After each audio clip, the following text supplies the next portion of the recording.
I'm building a giant 3D printed fish tank, and we're gonna see if we can actually hold water or if our fishies are doomed. Now, what's the reason for actually doing this? So this was one of the first fish tanks that was ever invented, and these are the fish tanks that are around now. They're all pretty much just boxes. We literally have walking snakes before we have an aquarium that isn't a box. Okay, you might be like, that kind of makes sense, but why a bowl? I chose a bowl 15% to maximize the volume so the fish would have plenty of water to swim in. 20% probably because it just looks cool. And 100% the pun fish bowl. In Blender, I designed a mini bowl to first test this concept, see if it was possible. I 3D printed the whole thing all in one piece, and then I removed the supports. All right, buddy, you're gonna feel it quick. Oh, yeah, it's the spot. Breathe in. Oh, yeah. Oh, I'm making this. See if you can hold water.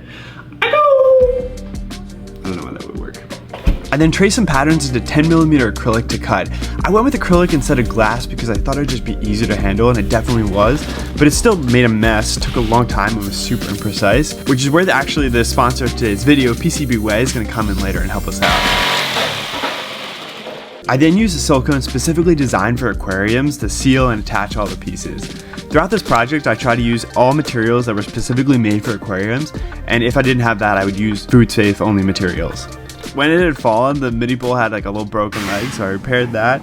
I gave it some snazzy horns and a tail, and the mini bowl was done, and it actually held water. I threw in a 3D printed bed sheet just to make sure, and it worked great. But the silicone I had gotten on some of the acrylic, so it was a little cloudy. It had some buildup on the bottom, and it was hard to navigate your hand inside to clean or kind of do anything. But I thought I had learned enough to like attempt a big guy. Unfortunately, this experience had made me wildly optimistic about what was to come. I 3D printed 28 pieces, which ended up being about 400 hours of printer time and 20 kilograms of filament. I 3D printed all this stuff on the bamboos as well as this piece of crap ender. The bamboos were like much better, obviously, than the ender. This is a bamboo print, and you can kind of see it is flawless. You got these supports here, come off like a dream.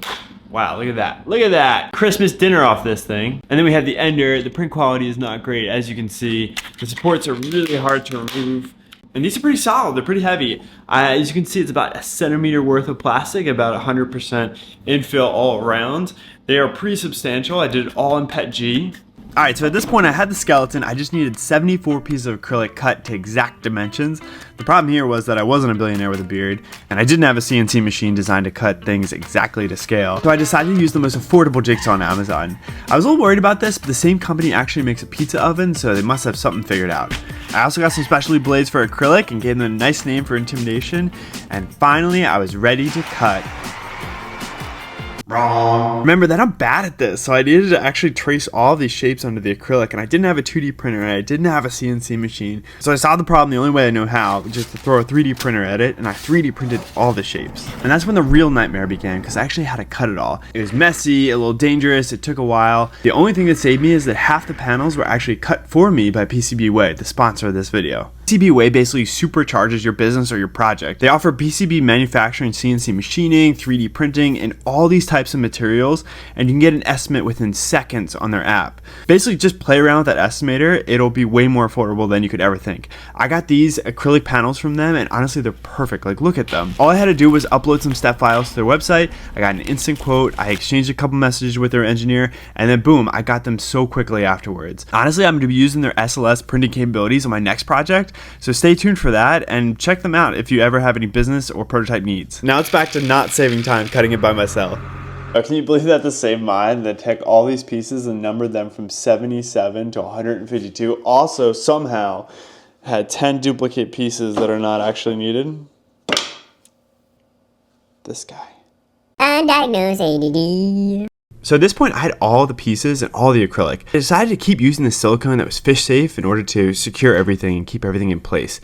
But this is when I made my first huge mistake. I attached the panes to the back of the plastic, which meant it was a lot harder to seal all of the individual edges around each acrylic pane. And because it was 3D printed and all the pieces had to kind of come together, there was all these tiny holes where the imperfections kind of met that water could get out of. A much better way would have been to cut the acrylic exactly to size so to be flush with the plastic, instead of cutting it so it could be behind the plastic, Unfortunately, I didn't realize this at the time that I cut all of the acrylic, and so this created so many problems later. Originally, I had the idea of attaching all the pieces with metal pins, and so you would press the pins into place. But this proved to be a little unwieldy because the pins were facing every which way, and so I couldn't really like push all the pieces together.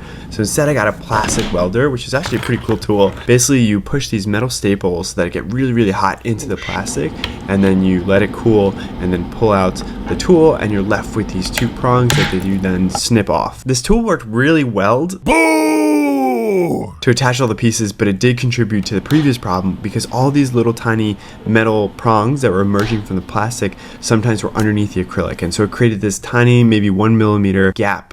So not great, but I'm gonna push through because I think this is a value to spare kind of thing, but if not, this is going to be a very expensive mistake. Finishing the rest of the pieces probably took another like 15-20 hours of just siliconing, welding, and just trying to make it all fit together. And at this point, I was kind of done with this project, but I sealed it as best I could, and now it was time to get my bucket and pour.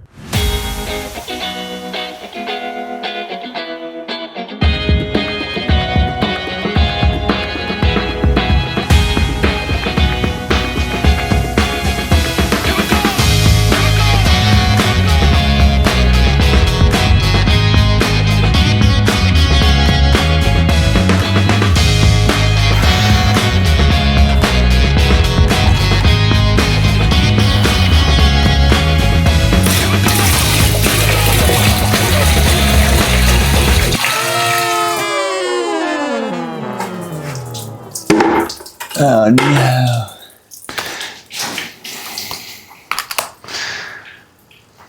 Almost immediately. Came out there. Came out, quite frankly, a lot of places. Oh boy.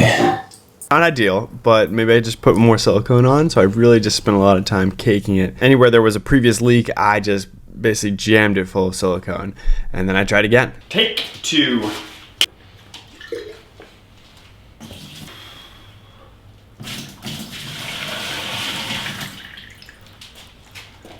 Back to siliconing.